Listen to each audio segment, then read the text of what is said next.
Shalom, selamat pagi. Selamat beribadah kembali. Selamat menikmati minggu ibadah pada hari ini.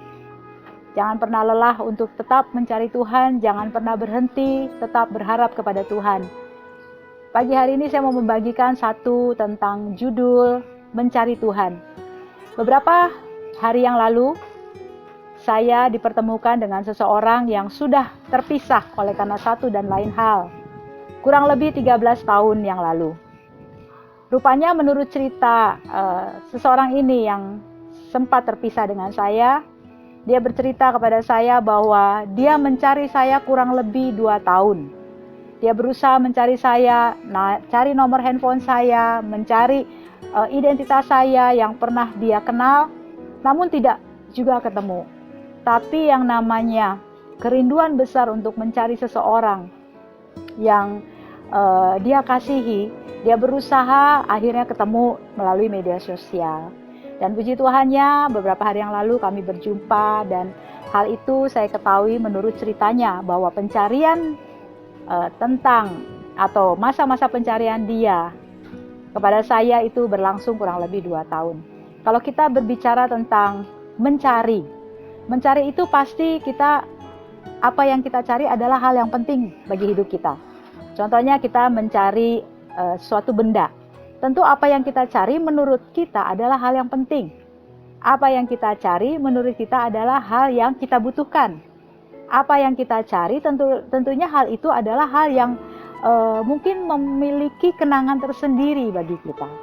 Dan pagi hari ini Bapak Ibu, judul firman Tuhan yang akan saya sampaikan adalah tentang mencari Tuhan. Sama-sama katakan mencari Tuhan. Mencari Tuhan, kita mungkin bertanya, mengapa kita harus mencari Tuhan? Dan untuk apa kita mencari Tuhan? Dan kita mungkin bertanya, kenapa mesti mencari Tuhan? Pertanyaan-pertanyaan itu mungkin timbul dalam hati kita, dalam pikiran kita. Kok Tuhan mesti dicari sih? Kok kita harus mencari Tuhan sih? Nah, selama kita mencari sesuatu yang kita anggap penting, selama kita mencari sesuatu yang kita anggap bahwa itu sangat berarti dalam hidup saya, tentu kita akan mengejarnya dengan luar biasa. Dan sekarang pertanyaan itu saya kembalikan kepada Bapak Ibu. Saat ini apa yang sedang Bapak Ibu cari? Apalagi di masa-masa pandemi seperti saat ini. Bahwa ada banyak orang, sebagian orang mungkin pada masa-masa mereka mengalami saat untuk mereka tidak lagi bisa bekerja di luar rumah, ataupun mereka saat ini sudah tidak memiliki pekerjaan. Ada sebagian orang mungkin mereka merubah cara mereka mencari atau merubah apa yang mereka cari. Ada yang mencari uang karena mereka sudah tidak memiliki penghasilan seperti biasanya. Saya harus mencari uang karena anak istri saya harus hidup. Saya harus mencari uang dengan giat, dengan bagaimanapun caranya supaya saya memiliki uang. Karena sekarang masa-masa sulit di mana banyak orang di PHK. Dan sebagian orang mungkin ada yang memiliki pencarian lain. Mereka terus mencari Tuhan. Mereka terus mencari wajah Tuhan karena mereka menyadari bahwa hanya Tuhan yang mampu menolong mereka. Dan marilah kita menjadi bagian orang-orang yang terus mencari Tuhan. Mencari Tuhan. Tadi saya katakan di depan bahwa kenapa Tuhan mesti dicari dan kenapa kita harus mencari Tuhan. Mengapa itu terjadi? Mengapa itu harus kita lakukan? Saya mau bagikan beberapa firman Tuhan pada pagi hari ini. Mari kita baca sama-sama di dalam firman Tuhan. Yesaya 55 ayat 6 sampai dengan 13. Kita buka sama-sama firman Tuhan. Yesaya 55 ayat 6 sampai dengan 13. Carilah Tuhan selama ia berkenan ditemui. Berserulah kepadanya selama ia dekat. Baiklah orang fasik meninggalkan jalannya dan orang jahat meninggalkan rancangannya. Baiklah ia kembali kepada Tuhan, maka dia akan mengasihaninya, dan kepada Allah kita, sebab ia memberi pengampunan dengan limpahnya. Sebab rancanganku bukanlah rancanganmu, dan jalanmu bukanlah jalanku, demikianlah firman Tuhan. Seperti tingginya langit dari bumi,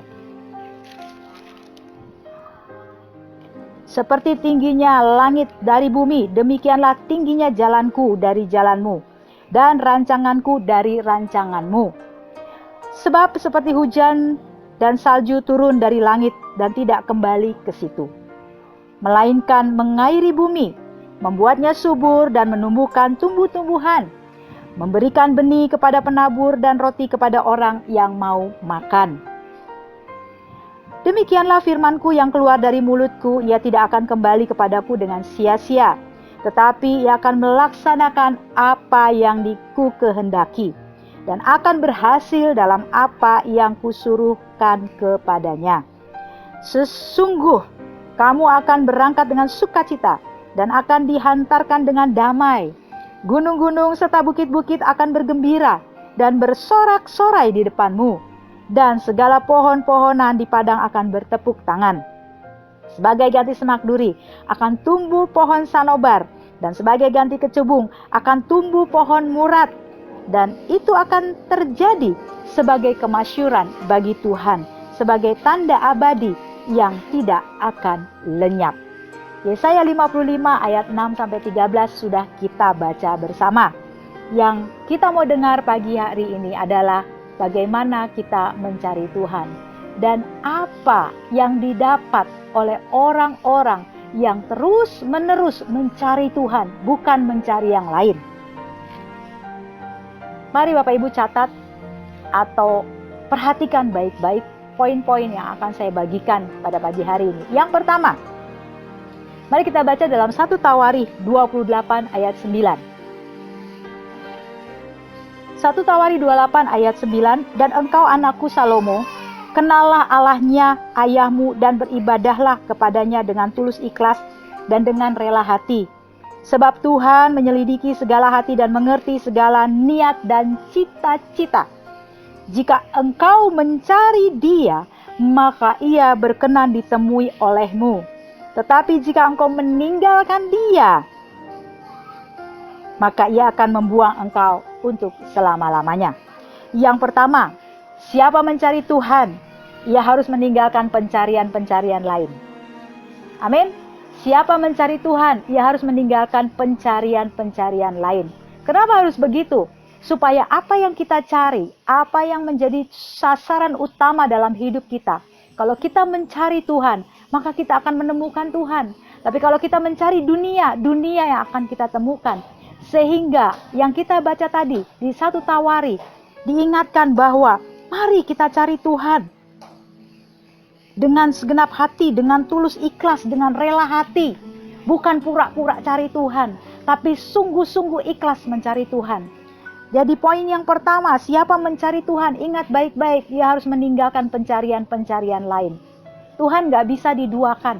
Kalau Tuhan, ya Tuhan. Mendingan jangan setengah-setengah. Kalau masih mau kepingin setengah-setengah, berhenti untuk cari Tuhan. Karena kita gak akan menemukan yang namanya pencarian kita. Kita cuma main-main dengan Tuhan. Kita tidak mencari Tuhan dengan rela hati. Kita tidak cari Tuhan dengan sungguh hati. Kita pura-pura sepertinya mencari Tuhan. Dan kita tidak akan menemukan. Yang kita ketemukan hanya kekecewaan. Karena fokus kita bukan mencari Tuhan dengan sungguh-sungguh. Seperti yang saya berikan cerita ataupun kejadian yang saya alami bahwa seseorang yang pernah terpisah dengan saya 13 tahun yang lalu. Dia sungguh-sungguh mencari saya. Dia coba buka HP lamanya, dia cari nomornya. Ternyata saya sudah nggak ada nomor itu lagi. Saya sudah ganti nomor baru. Dia berusaha buka media sosial, dia cari nama saya, tidak ditemukan. Karena dalam media sosial saya tidak pakai nama panggilan saya. Dia berusaha dan ketika dia bersungguh-sungguh mencari Tuhan, dia meninggalkan pencarian-pencarian lain. Akhirnya dia bertemu dengan saya. Jadi itu poin yang pertama. Mari cari Tuhan dengan sungguh-sungguh dan rela hati. Tinggalkan pencarian-pencarianmu yang lain. Kalau kita mau cari Tuhan di masa-masa sulit seperti ini, percayalah Bapak Ibu akan menemukan bagaimana Tuhan itu dahsyat dalam kehidupan Bapak Ibu. Bagaimana Tuhan itu luar biasa. Bagaimana Tuhan itu mampu menyelesaikan apa yang menjadi persoalan dan pergumulan Bapak Ibu sekalian. Mari cari Tuhan dan jangan cari yang lain. Yang kedua, kita akan buka firman Tuhan di dalam Ulangan 4 ayat 29. Ulangan 4 ayat 29 berbunyi demikian.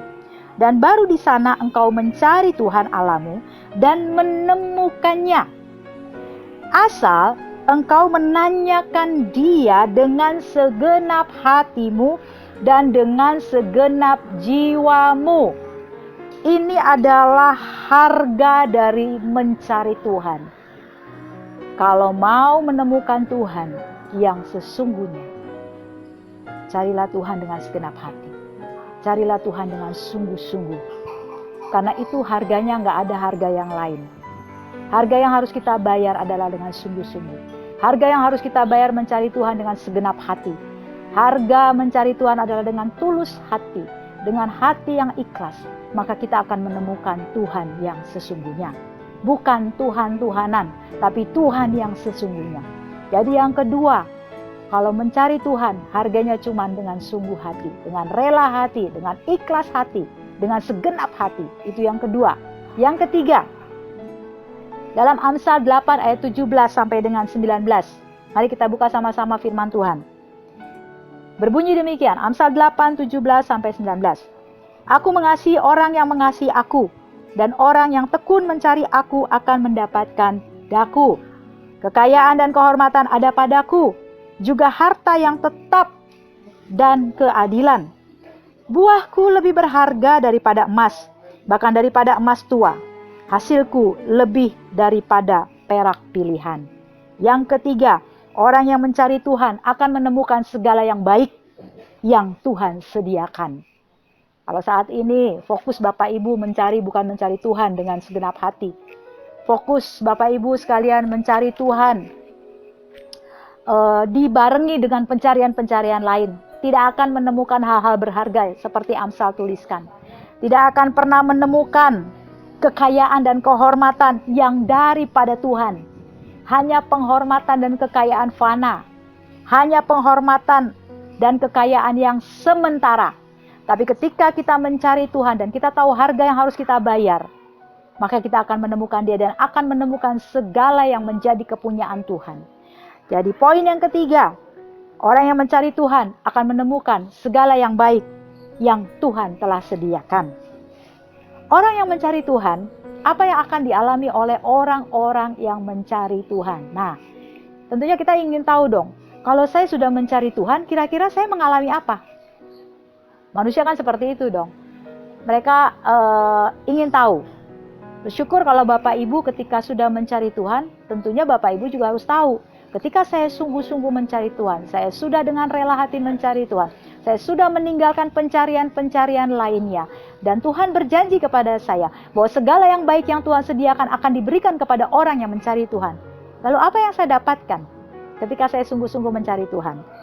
Yang pertama, 2 Tawari 4 ayat 17 boleh dicatat.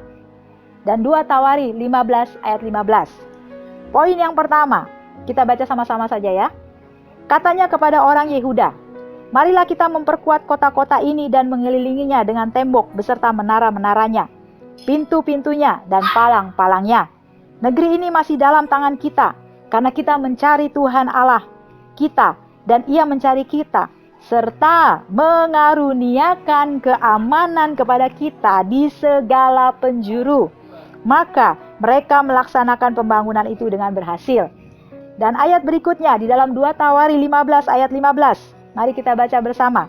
Seluruh Yehuda bersukaria atas sumpah itu, karena dengan segenap hati mereka bersumpah setia, dan dengan kehendak yang bulat mereka mencari Tuhan. Garis bawahi, dengan kehendak yang bulat, enggak separoh-paroh, enggak separoh-separoh, enggak sebagian, bulat. Mereka sungguh-sungguh mencari Tuhan. Kemudian Tuhan berkenan ditemui oleh mereka dan mengaruniakan keamanan kepada mereka di segala penjuru. Jadi apa yang kita dapat buat orang-orang yang mencari Tuhan dengan sungguh-sungguh, yang meninggalkan pencarian-pencarian lainnya, dan yang percaya ketika mereka mencari Tuhan, mereka akan menerima segala yang baik. Poin yang pertama, orang yang mencari Tuhan akan menerima atau akan dikaruniai keamanan. Keamanan, bukan keamanan pakai satpam, security, tidak. Keamanan dalam hidupnya, ketenangan, damai sejahtera, ketentraman. Sekalipun saat ini di luar sana kesukaran, kesulitan, gonjang-ganjing, tapi sebagai anak Tuhan, dia tetap aman. Karena dia mencari Tuhan yang menjadi kota bentengnya, yang menjadi kubu pertahanannya yang menjadi menara jaganya. Jadi poin yang pertama, keuntungan orang yang mencari Tuhan adalah dia akan dikaruniai keamanan. Siapa sih yang gak mau aman hari-hari seperti ini?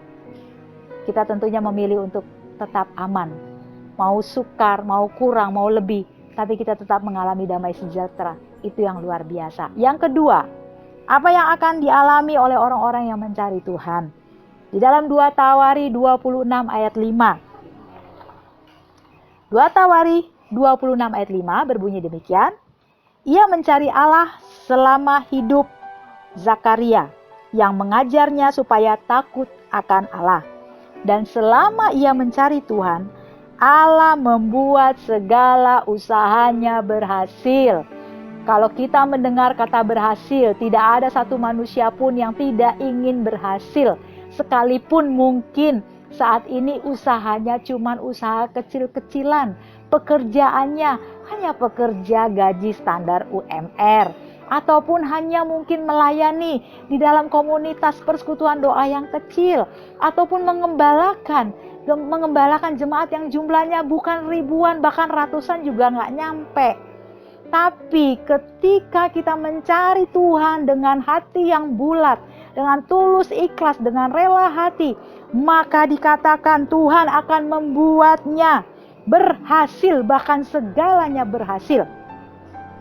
Jadi poin yang kedua, orang yang mencari Tuhan meninggalkan pencarian-pencarian lainnya, mencari Tuhan dengan membayar harga, sungguh hati, membulatkan hatinya, dengan tulus ikhlas, rela hati, maka orang tersebut dalam segala usahanya akan berhasil. Kalau kita ingat cerita Raja Uzia, dia selalu mengalami keberhasilan demi keberhasilan. Itu poin yang kedua Bapak Ibu. Poin yang ketiga, di dalam Mazmur 9 ayat 10 atau ayat 11. Di Alkitab biasanya digeser agak berbeda antara ayat 10 atau 11. Mazmur 9 ayat 10 di sini. Orang yang mengenal namamu percaya kepadamu, sebab tidak kau tinggalkan orang yang mencari Engkau, ya Tuhan. Poin yang ketiga, orang yang mencari Tuhan tidak akan pernah ditinggalkan Tuhan. Percaya. Mari katakan kepada diri kita bahwa kita akan tetap mencari Tuhan, karena saya percaya Tuhan tidak akan meninggalkan saya. Tuhan tidak akan membiarkan saya. Tuhan tidak akan meninggalkan saya seorang diri. Jadi poin yang ketiga, orang yang mencari Tuhan dengan hati yang bulat, dengan tulus ikhlas, dengan meninggalkan pencarian-pencarian lain. Dia percaya bahwa Tuhan akan menyediakan segala yang baik. Tuhan tidak akan pernah meninggalkan dia. Itu poin yang ketiga, Tuhan tidak akan pernah meninggalkan dia. Yang keempat, Mazmur 34 ayat 10 atau ayat 11. Singa-singa muda merana kelaparan, tetapi orang-orang yang mencari Tuhan tidak kekurangan sesuatu pun yang baik. Luar biasa ya janji Tuhan. Bahwa orang yang mencari Tuhan tidak akan pernah kekurangan sesuatu pun yang baik. Saat ini mungkin penghasilan kita dipotong, berkurang. Karena pandemi ini atau karena wabah yang sedang melanda dunia. Bukan kota saja tapi dunia. Penghasilan kita berkurang. Gereja ditutup. Tidak lagi ada kolekte atau persembahan. Tidak ada lagi pelayanan. Gaji-gaji di kantor karyawan dipotong. Ada yang dipotong setengah, ada yang dipotong seperempat. Tidak lagi bisa berusaha dengan baik. Ada pengurangan-pengurangan. Karena keterbatasan-keterbatasan yang harus kita kerjakan dengan penuh ketaatan. Karena pemerintah saat ini sedang membatasi kegiatan kita. Tapi ingat baik-baik. Orang yang mencari Tuhan tidak akan pernah kekurangan yang baik. Kekurangan yang baik dari mana? Dari Tuhan. Kalau kekurangan yang baik dari dunia itu standar dunia mah nggak ada apa-apanya di hadapan Tuhan. Tapi tidak akan kekurangan yang baik. Segala sesuatu yang baik dari Tuhan itu luar biasa. Jadi poin yang keempat, orang yang mencari Tuhan tidak akan pernah mengalami kekurangan yang baik yang Tuhan sediakan. Poin yang terakhir, di dalam Amsal 28 ayat 5. Dalam Amsal 28 ayat 5, orang yang jahat tidak mengerti keadilan, tetapi orang yang mencari Tuhan mengerti segala sesuatu. Nah, Makanya tadi di poin pertama, kalau kita mencari Tuhan, kita harus meninggalkan pencarian-pencarian lain. Kalau kita bareng jadikan satu, mencari Tuhan iya, dunia iya, tidak fokus sama Tuhan dengan sungguh-sungguh, tidak dengan bulat hati mencari Tuhan, setengah hati mencari Tuhan, ya kita nggak akan ngerti, karena kita mencarinya setengah hati. Tapi orang yang mencari Tuhan dengan bulat hati, dengan meninggalkan pencarian-pencarian lain, dan percaya bahwa Tuhan akan menyediakan segala yang baik bagi hidupnya, maka dia akan mengerti kenapa Tuhan mengizinkan pandemi atau corona ini, masa keterbatasan untuk kita melakukan kegiatan diperpanjang lagi. Kita tidak bisa melakukan hal-hal seperti sebelum ada corona ini. Ada keterbatasan-keterbatasan yang harus kita kerjakan. Kita akan menjadi orang yang mudah mengerti, gak mudah komplain, gak mudah marah sama Tuhan. Gak mudah cari jalan keluar menurut kekuatan kita sendiri. Tapi kita tahu bahwa yang kita cari adalah Tuhan. Jadi kita tenang. Karena Tuhan mengaruniakan kita keamanan, ketentraman, ketenangan. Dan bahkan Tuhan sendiri yang akan menyediakan yang terbaik bagi orang-orang yang sungguh-sungguh mencari Tuhan. Jadi mari Bapak Ibu, rubah cara pencarianmu sekarang ini. Jangan pakai waktu saat-saat untuk tinggal di rumah, mencari perkara-perkara dunia yang sifatnya fana. Tinggalkan semuanya itu, karena engkau tidak akan menemukan yang namanya pencarian sejati yang Tuhan ajarkan pada pagi hari ini. Jadi orang yang mencari Tuhan, poin yang kelima, bahwa dia akan mengerti segala sesuatu. Dia mengerti apa yang Tuhan sedang izinkan terjadi di atas dunia ini, di tengah-tengah bangsa Indonesia ini. Dia mengerti sekali, sehingga hidupnya hanya bersyukur kepada Tuhan. Hidupnya hanya berterima kasih kepada Tuhan. Itulah kekuatan orang-orang yang mencari Tuhan.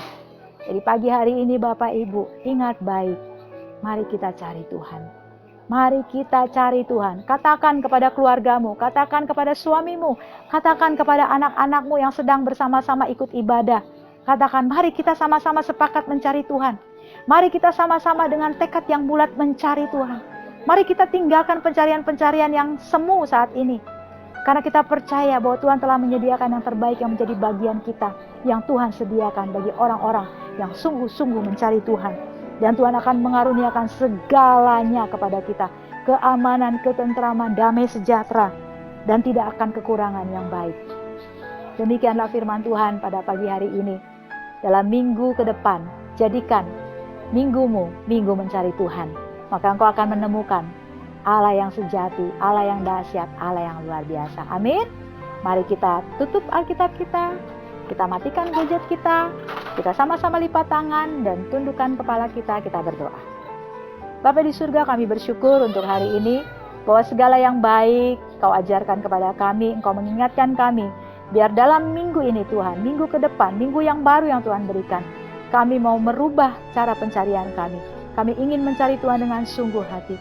Kami ingin mencari Tuhan dengan hati yang bulat, ikhlas, tulus, dan kami meninggalkan pencarian-pencarian lain kami Tuhan.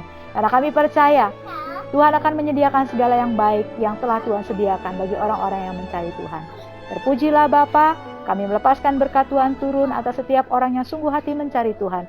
Karena mereka akan menemukan Engkau Tuhan. Terima kasih Bapa di surga, ini syukur kami pada pagi hari ini. Biarlah segala berkat Tuhan turun atas setiap anak-anak-Mu. Mari kita angkat kedua tangan kita sama-sama terima berkat Tuhan. Tuhan memberkati engkau dan melindungi engkau. Tuhan menyinari engkau dengan wajahnya dan memberikan engkau kasih karunia. Tuhan menghadapkan wajahnya kepadamu dan memberikan damai sejahtera. Bapa di surga, biar segala yang baik kami terima pada minggu ini. Dan kami akan melihat bahwa Allah yang kami sembah Allah yang luar biasa. Kami tidak akan kekurangan, kami akan menerima segala kelimpahan yang baik, yang benar, yang sejati, yang kekal. Terpujilah Bapa, ini syukur kami pada pagi hari ini. Dalam nama Yesus Kristus Tuhan, kami berdoa dan bersyukur. Amin. Tuhan memberkati.